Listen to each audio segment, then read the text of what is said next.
What's up, YouTube? Back in the shop again. Long time no see. It's been, what, like a month?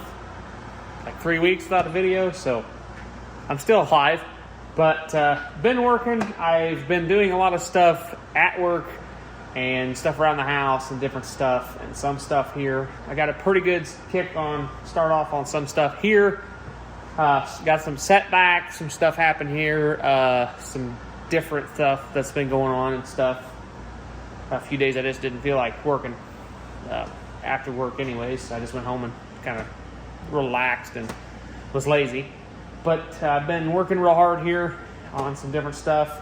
I need to sit down and have a day where I just clean up all of my tools and everything and just get reorganized because it's getting out of hand. And I moved a bunch of stuff from my other garage, pretty much the rest of the stuff over from the big garage, the old shop, over here. And it's all scattered. I'll show you guys. But we'll start out with over here. I laid a coat of paint on the back wall. There's actually 3 coats on this wall and 2 coats on the ceiling. You can kind of see where it's light. There's 3 coats right there, but 2 right kind of in there. You can kind of tell.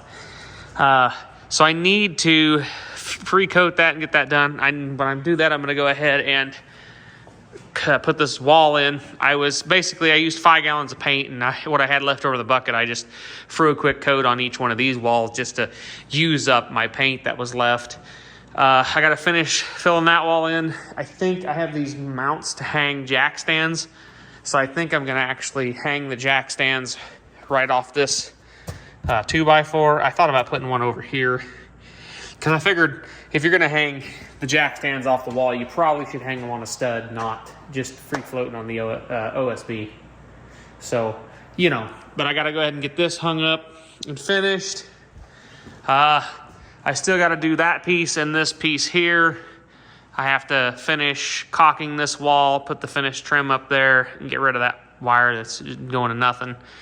I got to caulk that wall and then get all that finished painted. I hung one of my 32-inch TVs on the wall just so I can have something to watch when I'm working in here. I've worked in here a little bit. I got my moving blanket up for right now just to kind of help keep some of the heat in. I was actually, when it was really cold the last couple of weeks, it was, well, not week, the week before last was really cold a couple days. And I had that running, my oven running with my blower fan sitting on the door there, blowing heat out into the room. Actually kept it pretty good. Kept it about 60 to 64 degrees in here. It's 62 degrees in here right now. No heat or anything. That's just kind of what it floats around in here. I was going to get I have no idea where my other moving blanket's at. I was going to get up and hang it, but I think I'm just going to get some hinges and just start getting my doors built for right in here. I might as well get them built and just get them built and sealed up. I think I'm going to run my 2x4s on their sides for the wall, or for the doors.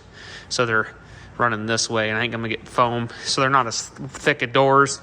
I don't know, we'll kind of see how they act when I build them. I gotta get some hinges like I said. I'll build some seals in there too. This wall is completely insulated along with that wall. I need to go ahead and get that sheeted. Don't think I had a door in here. I have a door in here, don't have a knob, but got a door in here, so that's kind of nice. So once I get this door built and insulated, I can leave this closed with whatever I'm working on in here, and we can have some sort of like a torpedo heater, or I actually have a heater that plugs into my welding outlet, so I'm thinking it'll heat my little garage at my house, the old shop, when it was really cold, and the pole-rolled mini split won't keep up much past. Once you get down below 40 degrees, the mini split in there kind of has trouble keeping it at the set temperature. But I was able to warm that garage up in I think it was 6 degrees in about 5 minutes. So I think it should be able, with an insulated door here and this door here and everything, I think it should be able to keep this bay warm. While you just keep it 60 degrees would be comfortable. Like right now, 62 wouldn't be bad if I'm working in it. So yeah, I like to keep it comfortable. I gotta get some outlet covers. Pretty much that's it. Got to take care of this mess here. That's a disaster. Over there's a disaster. We got some insulation up there. I got to finish that and get that insulated and sheeted. So if I do get a heater in here, I'll go ahead and get everything painted too. If I do get a heater in here, it's not just going to be sending all my heat up into the attic. Because if I do that, there will be no point in heating it. And I thought I built this doorway for a 36-inch door, and apparently I did not. So one, I'm either going to get a smaller door and put it in there. I thought about getting another 32-inch door, an insulated one like that door. Or I'm going to move that 2x4 over and install this door. Like I said, I already have this door. So the cheapest thing would be to just move that over. This is just a normal door. It's not an insulated door or anything like that. I wouldn't think, being it is going to be the paint booth room, or going into the paint booth, having an insulated sealed door would probably be best. So I may go that route. I haven't decided yet. Another thing is the steps are 32. This is exactly, I think, 64 inches wide. This room is. So a 32-inch door, 64 divided by 2 is 32. So theoretically, a 32-inch door should open without hitting my stairs, and possibly, big possibly, should fold in and set against here. So if I wanted to leave this door open, I could just flip it around and set it here. Obviously, I am going to store some stuff underneath the staircase. There's plenty of space that's pretty much unutilized. It'll be good for different things to store there. So that's what we'll do. We're going to store some stuff there. I just got to get it cleaned up. Got to do some touch-up work on this wall. Caulk and paint that wall. And then probably paint a bunch of this stuff up into the attic room there, just to make it look good. You know how that is. We'll go over here. That's kind of the big thing, what's been going on in here. And not a lot other than that stuff. Nothing really big projects or anything to discuss, but a lot of progress really for just me doing it. So over here we have, starting here all the way down, we have most of the 570 Sportsman. We got the seat to the Tahoe and the seat to the Suburban over that's on the other side there. We have all stuff. There's some more stuff, just some shop supplies and whatnot. We have the axle for the Trans Am finally here. We have the 7.5-inch axle for housing for them to rebuild for Kinsey at some time in the future. Then we have another 7.5 out of a 4th gen. That's out of my automatic car, I believe, and that is a 223 gear, or 273 or 290 something. It's a stupid low gear axle. So yeah, great fuel economy, I'm sure, if you put that under something. Might put that underneath the next project, not sure, depends on how the axle is. I'm thinking it's 308 gears, so it'd be slightly better than this, but if we're gonna build a highway cruiser that gets good fuel mileage, that'd be it. Got the axle shafts for that one. Torque converter for the 4L80. That's no good. That needs to go in the iron dumpster. You got the old struts for the Trans Am. The sway bar for one of these axles. The front sway bar, one's the rear sway bar for one of these two axles, and then one of the sway bar is for that axle. So I got to clean one of them up to paint to go on that axle, or get BMR axles, or not axle, BMR sway bars. Factory A-arms for the Trans Am. Brought the other two jack stands over. Disc brakes the brake discs for this rear end. Two brake discs and the single piston calipers out of Grandpa. Miscellaneous parts for the Trans Am, my fuel jugs, buckets, yada yada yada. Got to get stuff organized. And then probably the biggest thing that's kind of irritating, I didn't want to have to deal with this, but if you notice, this wall is not real straight anymore. That's because somebody backed into my building.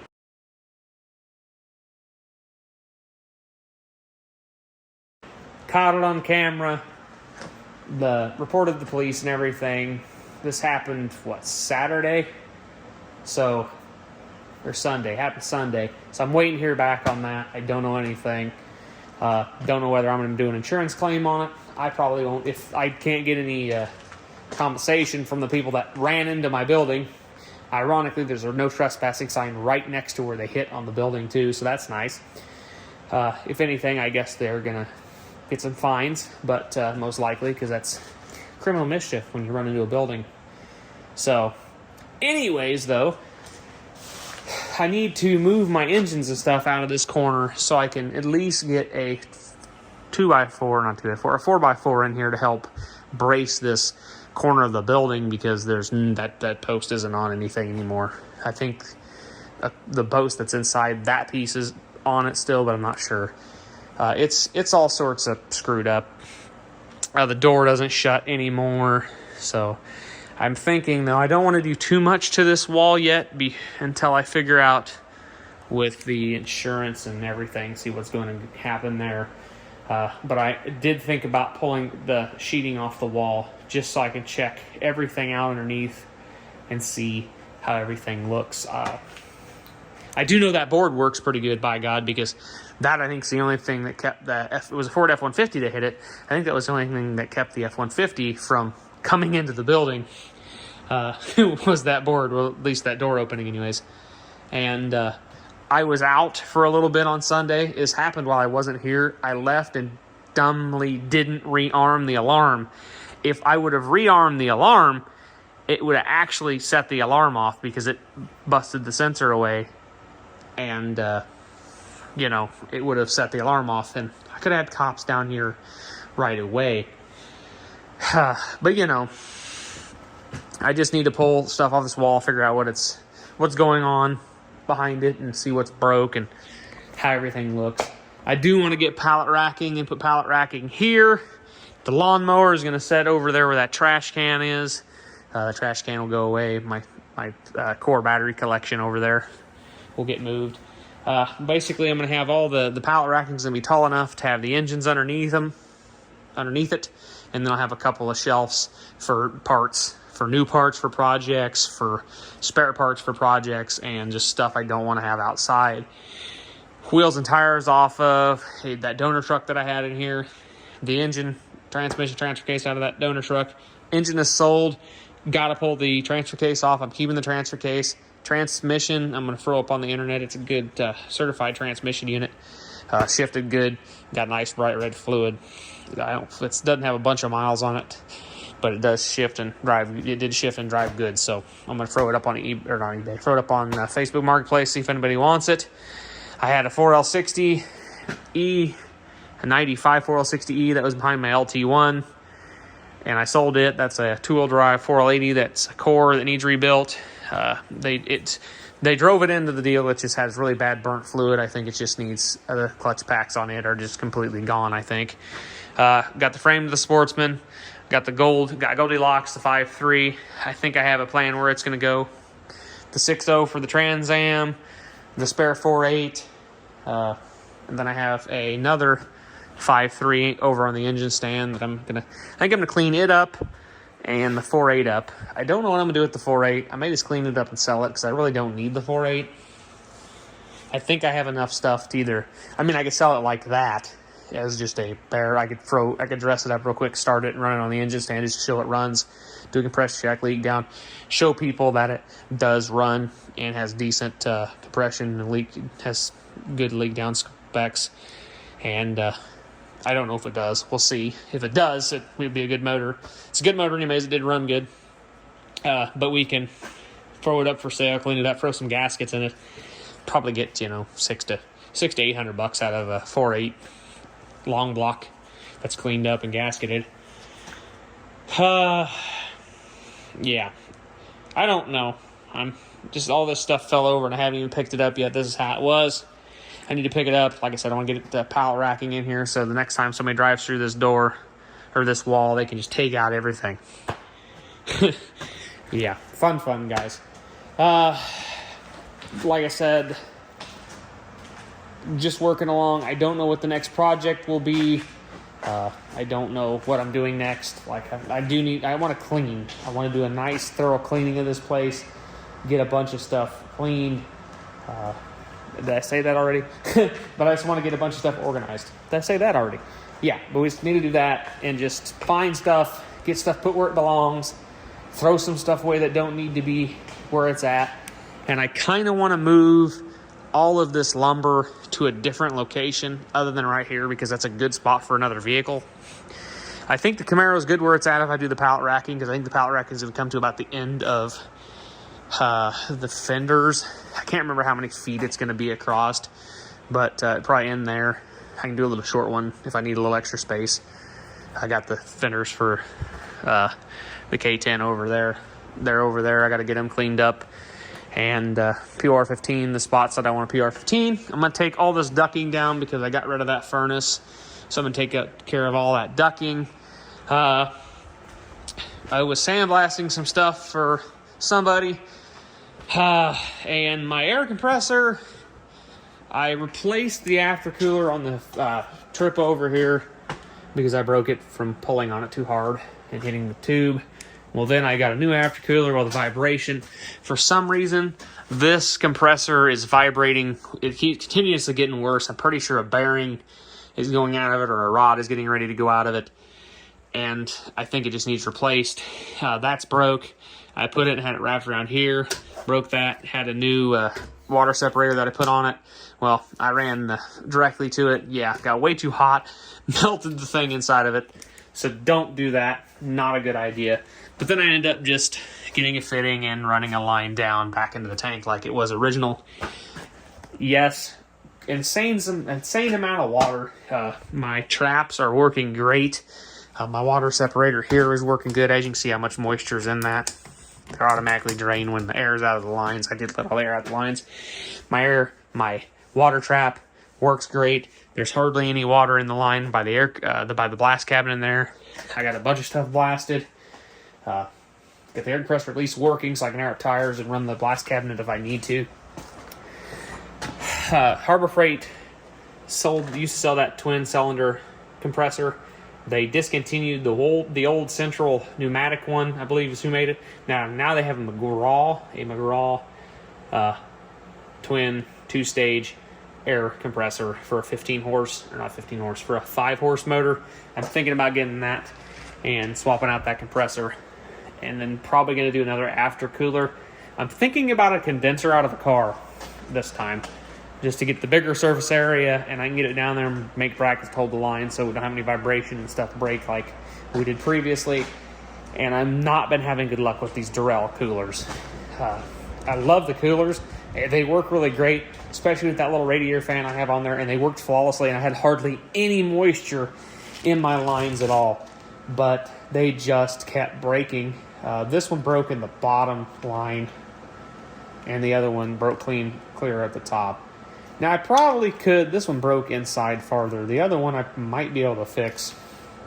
I mean, they're both probably fixable if you took them apart. But, yay me. So, instead of keep throwing $80+ coolers at this thing, I think I'll just use one of my, clean out an AC condenser and use one of them. I've got a couple of them I can use laying around here. So, I might pull one. I got a parts car that I just gave to me. And they pulled the condenser out of it because it's an older tube style, not a pleat or whatever the newer style condensers are. It's an old copper tube one, so it'd work better for the air compressor anyways. I don't know what restriction that would cause. I know that was a pretty good non-restricted cooler. We may go back to another one of them just to mount it a little better. So we'll see. I don't know. Anyways, guys, I've rambled on for far long enough. Yeah, so thanks for watching, guys. Hope you guys are having a little better luck than me here the last couple of weeks with between the wall and the air compressor. I fixed that air compressor, guys. Like I fixed lines on that thing like 3 times in the last 2 days. I would get it running, and then I'd blast for a little bit, and then it'd blow a line off. And I just finally did that, and that seems to knock on some wood work. But anyways, guys, like I said, we'll catch you guys in the next one. Hopefully I'll have this place cleaned up by then, and we'll be a little farther along. So, yeah, catch you guys in the next one.